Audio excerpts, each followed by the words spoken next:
This is Leisha Holmes, and I'm your host on the Recruiters Recruitment Podcast. And I am so excited to welcome to our global community today somebody who I've got enormous respect for, and I'm hoping you'll get to know on a very deep level. We've just had a really profound conversation before I started pressing record. So I think we're in for a real treat today. I think there'll be lots of twists and turns, which it always should be like that on a podcast, don't you think? So without further ado, I'd like to welcome today Andy Dunne, who is the MD of Team. Welcome to you today. How are you? I'm very good, Leisha. Thank you so much for inviting me on board. You're welcome. And for those watching over on YouTube, he's in a wonderful padded cell somewhere in Guildford, I believe. So if anybody knows the code for him to get out, please send your answers on a postcard. No, joking aside, Andy, for those who are not yet familiar with you and what you do and what Team is, please can you give us an overview as to what you do? Sure. So tomorrow is my 1 year anniversary, actually, in my job as MD of Team. Thank you very much. I've got a nice profound LinkedIn post that I need to write this afternoon post tomorrow. But so I'm a recruiter.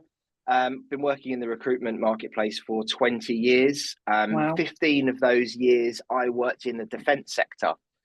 So I used to recruit engineers and scientists that made tanks and helicopters and weapon systems and robots and you name it.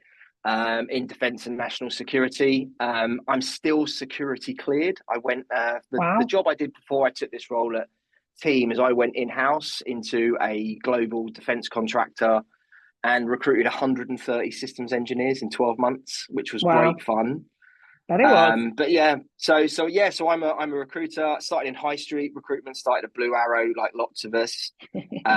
Worked for very small, independent, family-run businesses. Worked for a big engineering and tech recruitment agency for 7 years, where I built a team, and then I worked for myself for 7 years, which actually brought me into Team. I joined the Team network, and for those of you who haven't heard of Team, we're the UK's largest network of independently owned recruitment agencies. So I joined Team literally the week that I started my recruitment business, and it had such a profound impact on my life my business. I ended up joining them.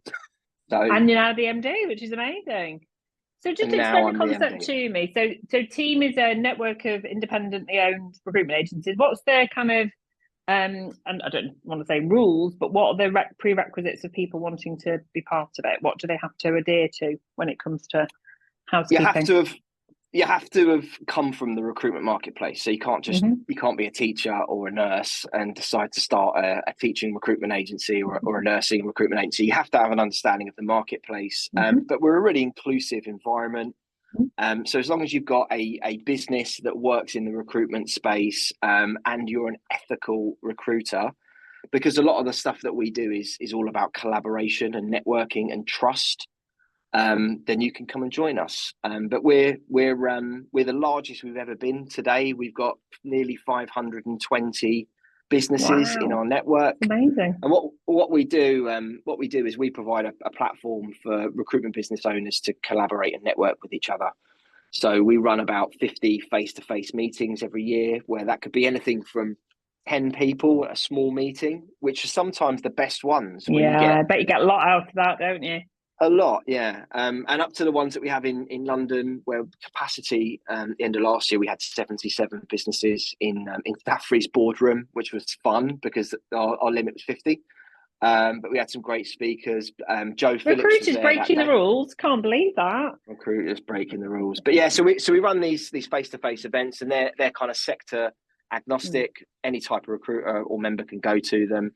And then we run divisional networking online meetings where, again, it's specific to driving, IT, tech, accountancy, international, and they meet up there. But we've also got a job sharing portal. So small businesses that pick up roles that they wouldn't fill normally can split them. And it generates about £6 million worth of fees that typically of roles that wouldn't get filled. That would just get lost. It's a fantastic brainchild, isn't it? I just want to pick up on one thing before we'll come back and return that. You said a word that really matters to me, which is about ethical. So how do you assess? I could say to you, I'm ethical. How do you know? What's the barrier to that? How do you? Everybody has a chance at Team when they come in. So the onboarding process from a new member perspective is we have regional directors. So we have one member that's established, been in Team a long time. understands what it's like to network and collaborate. We get them to vet each member that joins their region. And if they're not happy, they come back to us, and we've got a professional standards committee of other members that then we can call upon when we need to. But we've got a constitution. So it's a set of rules. When you join, you agree to the constitution. And if you don't abide by those rules, we thank you very much. And we ask you to leave, which is really rare. It's really rare. I've seen it a couple of times in my 1 year where members have not played by the rules when it comes to sharing of information or jobs that have been put on onto the exchange portal. But it's really, really rare. And we nip it in the bud like that straight away. That's very encouraging to hear that it's a rare occurrence, because I'm here to quash, the notion of the Wolf of Wall Street perception. I want every recruiter to elevate themselves and to externally and internally be perceived as, as a business partner. I see that the recruitment role has evolved, and we're so much more than, that awful stereotypical character. So I love speaking to people like you who are doing exactly that. That's what your business network is there to do. So it's good to hear that actually, when it comes down to it from a mathematical probability point of view, a couple of scenarios in 1 year is actually pretty good, isn't it? Oh, it's really low. It's really low. Really low. People join us because they want to be around like-minded people. Yes, I was in the same situation as a recruitment business owner starting up. Let's be honest, we haven't got a clue what we're doing at the start. So being able to go into a room with, my region that I used to go to at the start probably had 20, 25 members that used to go to the meetings. Just to be in that room and have that opportunity to ask questions and, how would you do this? Or I'm doing this at the moment. What would you do in this scenario? Like, having that opportunity is really, really powerful. And people that have been in team for a long time love giving the advice. Like, that I've come across that scenario before, and it's really beneficial. And that's really why people join us. They wanna have a part of that that networking opportunity, that opportunity to meet other people that are walking the same path.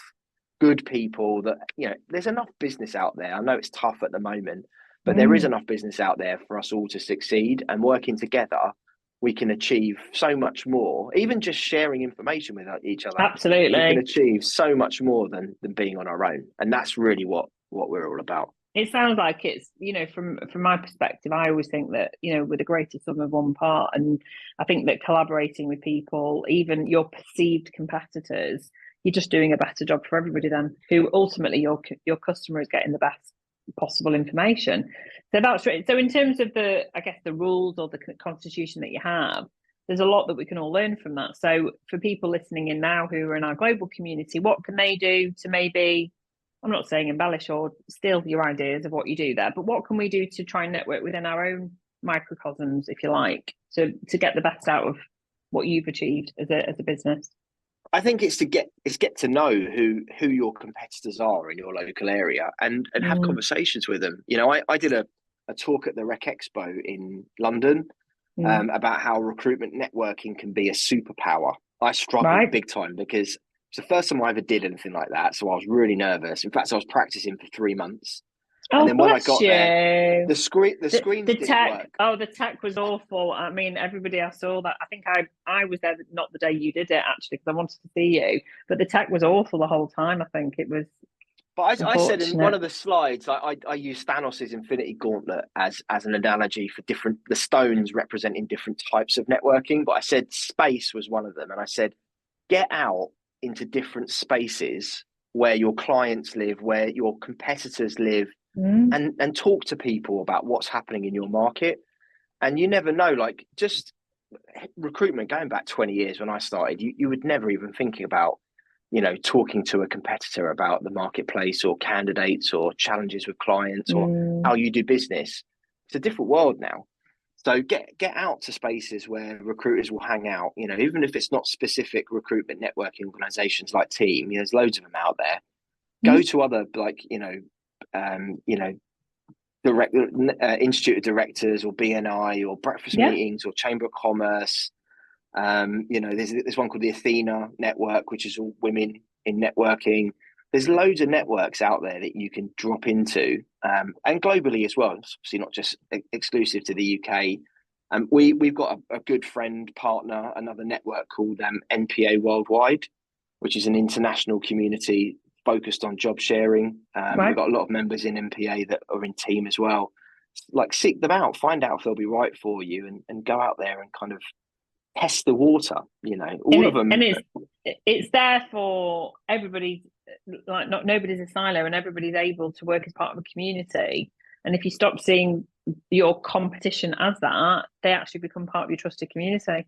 I think it's really important. There's certainly within the Rec to Rec space, which, you know, when I first started in Rec to Rec 20 odd years ago, there was like 3 of us. You could literally count us on one hand, and now there's probably that many setting up every week. And, you know, we speak to one another. It's a sanity check. It's sharing information. You're not passing on anything that's classified or, you know, confidential, that's inappropriate. You're just sharing market knowledge and making sure everybody's doing okay. You know, I think it's a different mindset, totally. But you do still get people who might be sat there thinking, now listening to this, going, don't need to. You know, I work for a company. Why would I need to go network? Or a business leader going, there's absolutely no way I'm going to go and join a network when Joe Blogg's down the road's grown bigger than me and we've had a really shit 2 years. What would you say to them? It's not for everyone. If they feel like that, then it's probably right that they feel like that. And it's, you know, it's not, I do say this to all new members that I speak to, you know, joining a network, you've got to put effort into it. Yes, I do like, and I know you're a big gym freak as well, because we follow each other on Instagram, obviously. But it's like joining team is like, it's like joining a gym. You know, if you have a goal in mind, say you want to have a 6-pack, or you want to be able to do 150 kilo deadlift or 10 chin-ups with no resistance bands or anything like that, you can't just walk into a gym and do it. You've got to build up to that. And that's the same, isn't it? Like, if you want to become really great at working with other recruitment businesses, to partner up, to fill work, to win bigger clients, to go up against the big boys, it's not going to happen overnight. You need to go out there and meet people that have the same vision and goals as you, and you have to work at it over time. And that's what networks like Team do. You know, they give you the opportunity to meet people that have got that mindset. So if someone says, oh, I don't want to join, you know, Joe Blogs, as you just said, down the road, he's built his business bigger than me, or she's built her business bigger, that's fine. Like, but you'll never get to what that person's like if you have a really closed mindset. I was just about to say, it was a bit, sometimes I'm a little bit facetious on these questions, because I don't intend to be, but that's the play. That I think it's about growth mindset, and most people that take the time to listen to podcasts have got a growth mindset. They're not going to be fixed on things. So I'm really pleased that I've asked that, because I think you know, we are so much stronger when we're together and we're united. And I love the fact that the basis of team is all around values, and it's all around the ethics of it, because I think that's so important, that, you know, the cascade effect that each of your members will have in their communities will be, you know, monumental. You know, you're not just impacting one. It must be a great customer experience for the clients, knowing that they're getting the team experience. Before we started recording, you were talking to me around the emphasis on mental health and well-being, and it's something that I'm particularly passionate about. I'm a huge advocate. I'm mental health first aid trained. To me, it should be mandatory for every recruiter, and definitely for every recruitment leader to do that course, because it's a life-changing course. I wish I'd done it when I was younger. What do you think the landscape is right now, and why do you think it's so important that we're still talking about it? The landscape right now is that there are lots and lots of recruitment business owners and recruiters really, really struggling. Like, this year has been really tough. I think a lot of people had, almost everyone I've spoken to had record numbers in 2022, and we're expecting that to continue last year. And it's really tough, you know. And I've seen a lot of businesses, not just businesses that are in team, businesses outside a team, that have gone pop in the last 6 to 9 months. Yeah. It's really hard. And I think the thing about mental health is, I think it's great that people are now starting to talk about mental health in recruitment, but we're not talking about it enough. And that was one of the things that I wanted to do. You know, when I took this job last year, I really struggled on a personal level with my mental health. And one of the reasons why I shut my business back in 2021 was that I just didn't want to be on my own anymore. No. You know, and I just think there's anywhere where you can get some support, some guidance, ideas, people to talk to, people you can, that check in on you and you check in on them is a great thing. We've started something.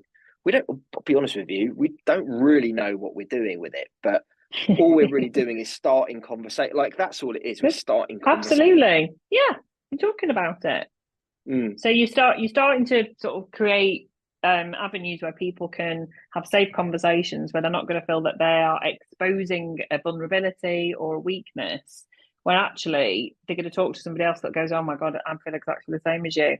I mean, I know we were talking about this, very personally off camera, but I do think we're at the precipice of a potential real pandemic in mental health, particularly within recruitment, if we're going to keep it in a recruitment context. Because the way I see it is that we had, a very bizarre year, really, of 2020, because nobody really knew what was going on. Everything was out of our control. And we then had this climax from 2021 to 2022, which, like you say, was, people were having record years, investing in people, over hiring, really, investing in tech, subscriptions and memberships to this and that, big new shiny offices, whatever else. And then, of course, the crash came. And then, of course, the recession came.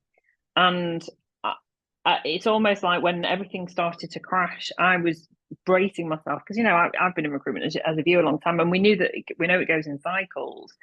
But I actually think the last 18 months to 2 years have actually been harder than the COVID experience from a mental health point of view, because we're working at that fast pace again. We've got the cost of living crisis out of our control. We've got wars going on out of our control. We're still people are still paying off BBLs and, the repercussions of over hiring, and not really knowing what's actually going to happen. We're technically coming out of a recession, but are we? Are we going to hit a W? Are we going to? Well, so there's so many pressures. I think the key thing is that the general election's been called. I think that is a big thing for this year. But sorry to interrupt you, but I totally agree. There is a huge time bomb. And we spoke briefly about Katie Maycock. I invited Katie on to do a session with our team membership about stress. Like, some of the statistics that she gave me about how the working population at the moment, and like the percentage of them that are burning out, it's like 86% or something. It's crazy. And if you put that into the recruitment context as well, like, we all know how stressful our jobs are when it's good. I know.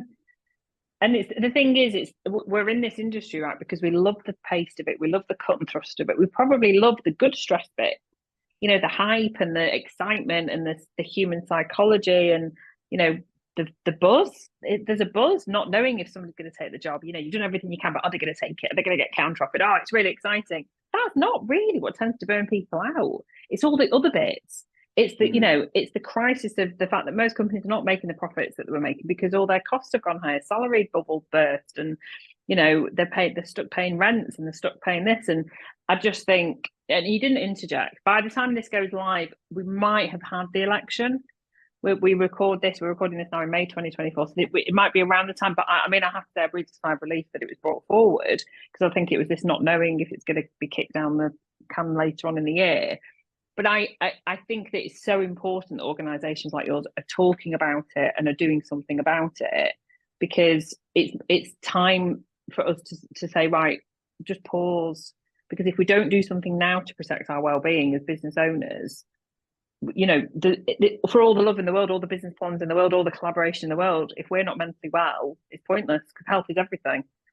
Yeah, and I think that's what we're trying to do. We're just trying to start little conversations around loads of different topics. I mean, we had Julia Doherty, who used to own Green Umbrella. A lot of people know her in the recruitment market. I'm sure she won't mind me saying this, but she is a huge advocate of a charity called Shout UK, who helped her on a personal level, and so much so that we then selected Shout as the charity that we wanted to support a team. So they're a charity that it's all text based. Obviously, a lot of the generations that work in recruitment now, they don't pick up their phones when you try and ring them. They're back texting. So Shout is a charity that you can text, and then that you text a trained counsellor at the other end of that text message, and they can intervene if needed, right? So we're raising funds for them. We're doing a walking event before our conference. I think we got 30 or 35 of our members and our suppliers doing a 6-mile hike around an alpaca trail right next to our conference in Warwick Castle and back. And we're raising money for that. We've Angela Cripps from the recruiting gym organised the charity raffle at our conference. She's managed to get, I think, something like 14 grand's worth of prizes. So everything that we raise at our conference is all going to Shout, which is amazing. Good. And then Shout are also going to support team with resources. So we got a thing called the Team Hub. It's like a team members only, intranet web, members space, and they're going to put some resources in there. Julia's put some resources in there. We've had the webinars that we run for mental health and wellbeing. We don't record because people are sharing personal information. Yeah, of course. And you have to be there. You have to be there in the moment to discuss it. But we got ideas about journaling, which we talked about office space, about exercise, about alcohol dependency coming up. So we've got loads of things that we're going to be continuing, and we don't want to be one of these organisations that just drop a whole load of mental health stuff in Mental Health Week and then don't do anything again. Don't do anything about it. I was going to say, without a shadow of a doubt. We talked about journaling off camera, but I want us to talk about it now on camera if we can before we finish. So talk to me about your journaling experience. What got you into it? I was in the pandemic times. I just could not deal with the concept of time and space and what I was doing. Like, I just didn't know what was going on. So the book that I got initially was called This Book Will Make You Stronger. I can't remember the name of the author, but it's almost like a guide to getting into journaling. I think it's specifically for men, but I don't think you have to be a man to read it. But you basically it takes you through different phases of your personality, your life, your background, your aspirations. You dump all your ideas onto this book. Anyway, I got probably halfway through it. I thought, right, this is for me. Really enjoying doing this. So, and someone that I went to school with who got divorced, whole life changed, got into fitness, went vegan, got really fit, started talking about the 5-minute journal on Instagram. So I was like, right, went on Amazon, 20 quid, bought it, arrived the next day. And that changed my life, that journal. And it's such a short space of time. 5 minutes a day was all I spent on it. I think it's like 3 minutes in the morning, 2 minutes in the evening or something like that. You write down everything, all the good things that happen in the day, all the things that you forget about. Like this weekend, I jet washed my patio for the first time in 2 years and it looks amazing. I'll forget about that in a week's time or a month's time, whatever. Or when it's dirty again.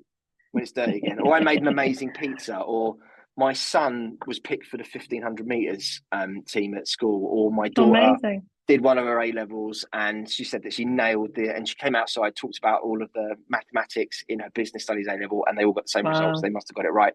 But you'll forget those things unless you write them down somewhere.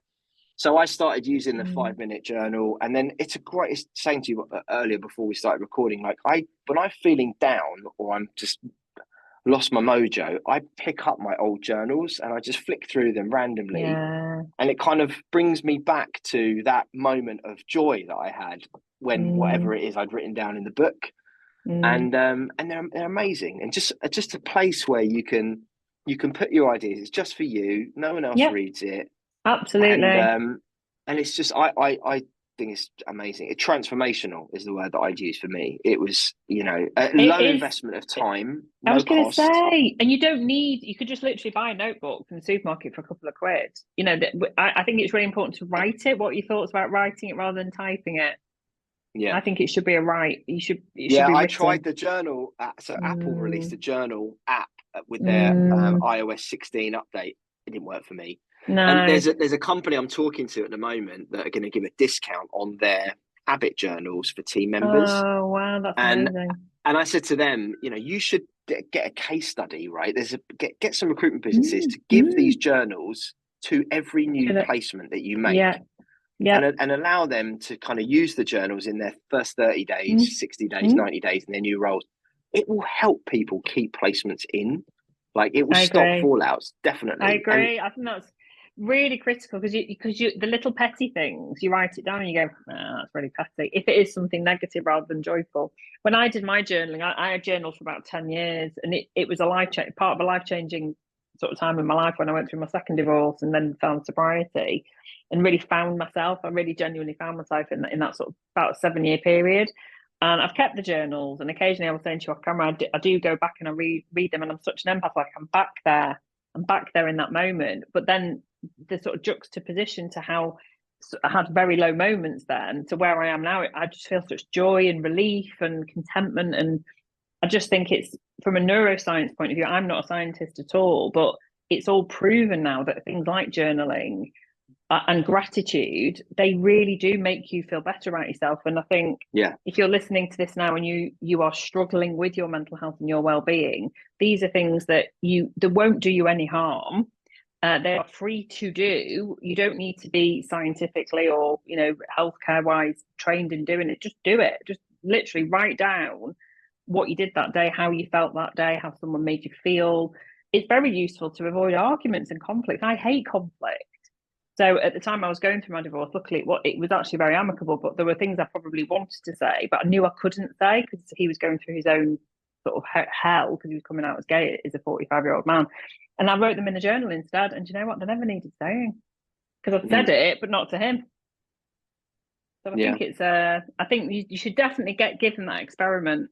I'd be interested to see the stats on that versus, dropouts versus not. If I was to ever relaunch a recruitment business again or go back into recruitment, that is one of the first things, because, candidate experience is one of the key things. It's one of the key themes, right? Yes. Always is important, but in particular now in the market that we find ourselves, that candidate experience is king. Everything. And I think anything that you can support that candidate through that journey, either successful or non-successful ones, starting a new job is so stressful, isn't it? So just someone that gives you that bit of extra support or guidance, I think it's a great idea. So watch this space to see whether or not that comes to fruition. I will send you my address. You can send me one. I'll be your guinea pig, that's for sure. Before we go, because I know that we're running out of time, you obviously have created, or you're part of a business that's, this incredible microcosm of, what best practice really looks like. And hopefully as the market continues to recover in 2024 and beyond, the quest for attracting and retaining the best talent is going to continue for leaders listening. So what's the one piece of advice you would give to a recruitment leader listening right now to ensure that they are going to retain and then attract the best talent that's out there? Showcase why it's great to work at your company. And don't just do it on LinkedIn, because LinkedIn, 99% of the stuff you see on LinkedIn is not real at all. Like I've been using Instagram for 6 months, creating an Instagram account for me, a team, and the businesses that I follow loads and loads of recruitment business on there. The ones that are like showcasing the joy of their staff and why they're supporting them and doing things differently are the ones that are going to attract the best consultants to go and work for them. I think so. Yeah. Personal and business branding is like one of the hot topics. I think we got 3 or 4 sessions on it at our conference next week. It's so key. Like, showcase why your business is great, like why it's different from everyone else. That's how you can attract and retain the best people, and just look after people. The topic of branding is not going anywhere. It's been prominent for I'd say the last 4 or 5 years, and I can't see that changing now at all. And I agree with you. I mean, you have to take everything that you see on social media, you have to take with a pinch of salt. It's like what somebody said to me. She went, "Oh, you take such a good photo, don't you?" And I went, "You think I'm going to share a rubbish photo of myself on social media?" I mean, let's be honest, but that's the point. That is the point, isn't it? That we're never going to show our bad bits, really. And as business owners, I think it's important to ensure it is the good bits, but it's showcase, but make it be real as well. But I think it's Instagram isn't used as much as maybe people are using it right now. Maybe they're just on LinkedIn all the time. Four members that have joined teams since Christmas have messaged me on Instagram, because I share stuff on Instagram that I don't put on LinkedIn. It's like behind the scenes, and it's me rather than the team.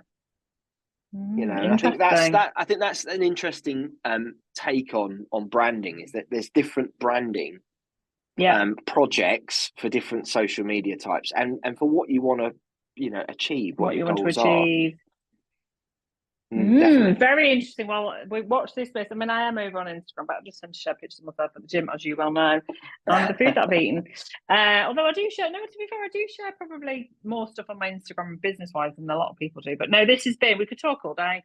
Well, look, thank you so much. We're so glad to have had you on finally. And I think what you've created and what the team is, it sounds like it's where people should be heading to if they want to be part of something. So we will ask them to mention the Recruiters Recruitment podcast should they want to know more. But thank you for joining us, Andy. We hope you found it enjoyable. Very. Yeah, really enjoyed that. I was really a bit worried about it before, but I've really enjoyed talking to you now. Thanks a lot for having me on. No, you're very welcome. And I hope you get out your padded cell in time for your conference next week. And happy anniversary. Thanks for joining us. Take care.